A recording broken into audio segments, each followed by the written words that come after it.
Olá a todos, sejam bem-vindos mais uma vez ao canal Filosofando. Eu sou o professor Cleiton e hoje nós iremos retomar e continuar a aula sobre filosofia medieval e renascimento no contexto filosófico.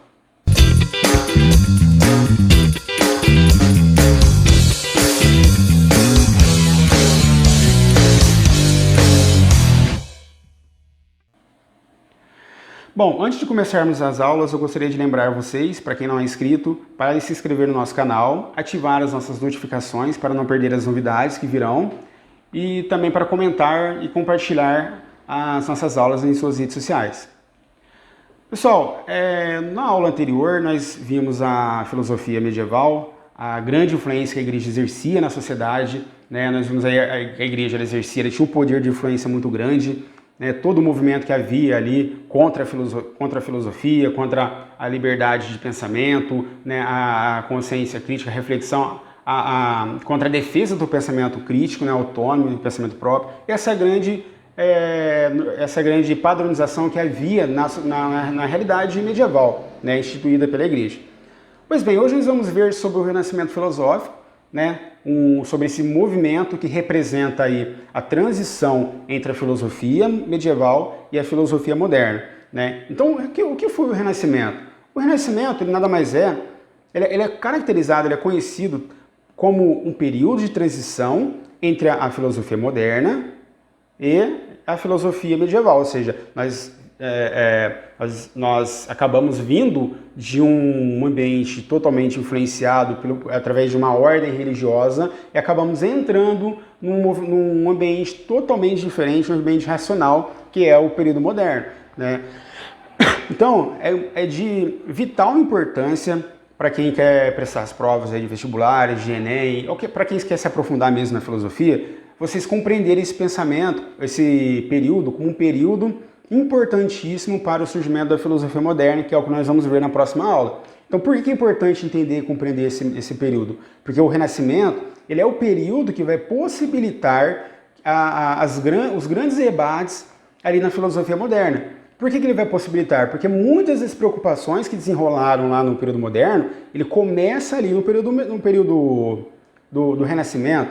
Então, se antigamente nós tínhamos o período medieval como a característica principal ali, o teocentrismo, ou seja, o teocentrismo é o que caracterizou todo o pensamento medieval. Por que foi o que caracterizou? Porque teo significa Deus.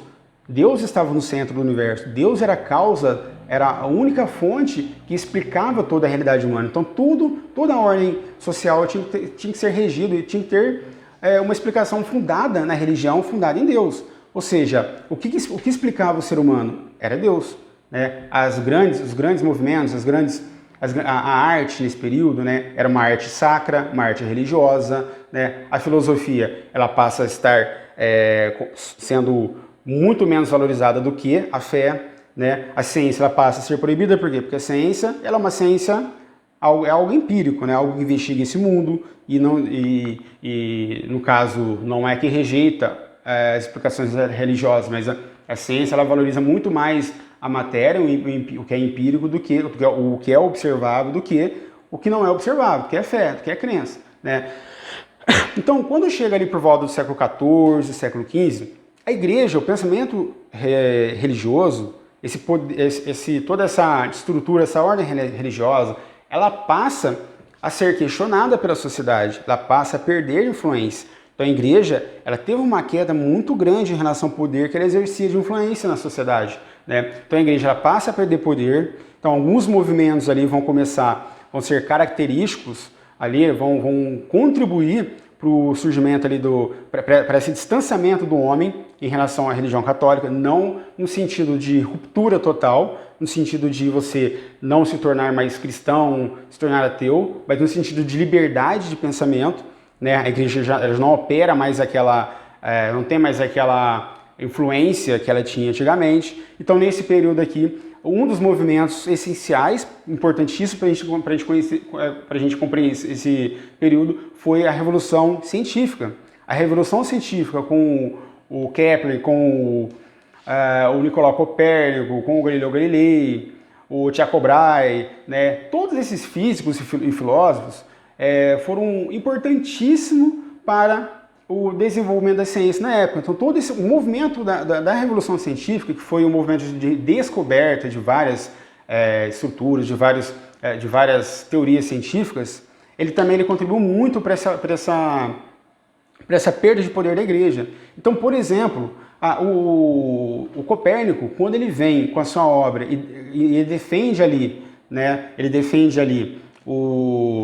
a crença no helenismo, no heliocentrismo, no sistema heliocêntrico, ele vai contrariar todo o pensamento geocêntrico que a igreja defendia, né? Então, o Galileu Galilei, quando ele começa a fazer observações, né, no espaço, fazer várias observações, onde ele começa a constatar que o que a igreja defendia não era de fato verídico, não era verdadeiro, né? Aí ele começa a fazer ali começa a haver ali uma grande revolução ali, né?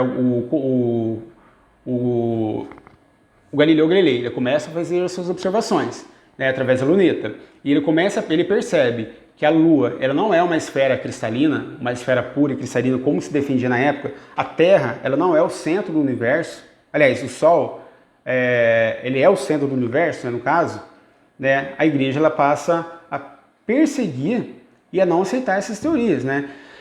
Então, o Copérnico, quando ele defende ali o sistema geocentrismo, né, onde ele passa a ver que a Terra, ela gira, ela não é parada, estática, ela não é estática e parada, e sim o Sol que é estático e parado, e a Terra com os outros planetas giram ao redor dele, ele acaba causando uma grande revolução nesse período, né? Então, a igreja, ela perde esse poder que ela tinha, né? Então, surge aí o período do Renascimento filosófico, do Renascimento que nós iremos ver dentro do contexto filosófico. Então, o Renascimento, ele é caracterizado pelo quê? Pela grande descoberta ou redescoberta da cultura grega, uma grande valorização novamente da cultura grega, né? A filosofia, a literatura, as grandes obras de arte, né? As esculturas que haviam gregas na época que valorizavam muito o homem, né? O ser humano como um ser, né? Então tudo isso, o que vai acontecer? Tudo isso vai representar uma nova abordagem, um novo movimento ali, né? Um movimento mais racional. Então o período do Renascimento filosófico, ele é caracterizado pelo humanismo, né? Então, lembrando bem, o humanismo é um dos principais fatores que vai caracterizar esse período, né? Por que o humanismo? Porque o humanismo, ele representa a valorização no ser humano, uma revalorização no homem.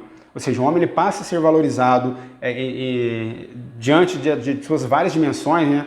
Em relação às várias dimensões humanas do ser humano, ele passa a ser valorizado. Então, o homem, como um projeto que pode, como um ser de conhecimento, que pode conhecer e investigar o mundo, né? Então, tudo isso, todas essas características, elas não são aceitas pela igreja, né? Então, esse movimento da revolução científica, juntamente com essa valorização do ser humano, no caso com o humanismo, vão ser um dos principais fatores que vão contribuir para o surgimento da filosofia moderna.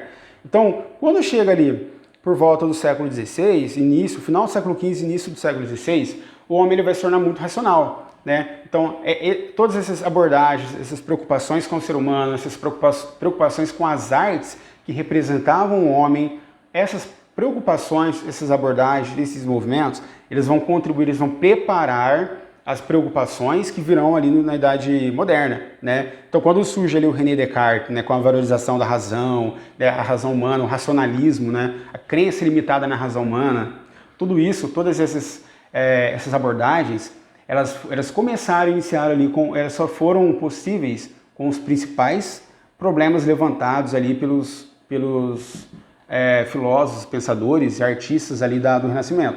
Lembrando que o Renascimento ele foi um período ali, um movimento artístico e filosófico, né? Nós temos um movimento político também iniciado ali pelo nosso filósofo Maquiavel, né? O Maquiavel, ele traz ali no seu livro O Príncipe, que é um dos seus principais livros, né? Um grande tratado político que é estudado e abordado até hoje pelos grandes estadistas aí do mundo, né? Nós temos a Fernando Henrique Cardoso, né? Que acabou fazendo o prefácio de uma tradução da obra do Príncipe do Maquiavel, né? Nós temos vários ilustres aí políticos aí no mundo inteiro que tem esse livro do Maquiavel como um livro de cabeceira, né? O Maquiavel, ele trata ali no Príncipe sobre a questão de como conquistar o poder, né? Um dos assuntos tratados ali, ou se não o principal, é de que forma o príncipe, de que forma o estatista, o governante, o futuro governante, aquele que almeja o poder, ele poderia conquistar o poder e como ele poderia fazer para manter no poder, para manter esse poder. De que maneira que ele poderia manter o poder e de que forma que ele também poderia conquistar o poder e manter o poder. Né? Então, ou seja, é um tratado político importantíssimo que vem ali, que inicia ali, que vem ali que surge ali no período renascentista. Né? Ou seja, um grande filósofo Maquiavel, temos o Erasmo de Roterdã também, temos aí a obra O Elogio à Loucura também, que é muito importante aí, né? Uma obra muito importante do período renascentista. Então, foi todo esse movimento aí, ele vai contribuir para o surgimento da filosofia moderna. Pessoal, chegamos ao final de mais uma aula. Muito obrigado a todos por ter assistido, por participar do nosso canal. Lembrando, aqueles que não são inscritos, se inscrevam no canal, ativem as notificações, comentem a aula, deixem as suas dúvidas aqui para nós continuarmos o debate aí nos comentários e compartilhem nas redes sociais. Ok? Na próxima aula nós iremos entrar e refletir aí, tratar aí sobre o René Descartes, vamos ver também o racionalismo e essa teoria do cogito, ali na filosofia medieval, aliás, na filosofia moderna. Um abraço e até a próxima aula.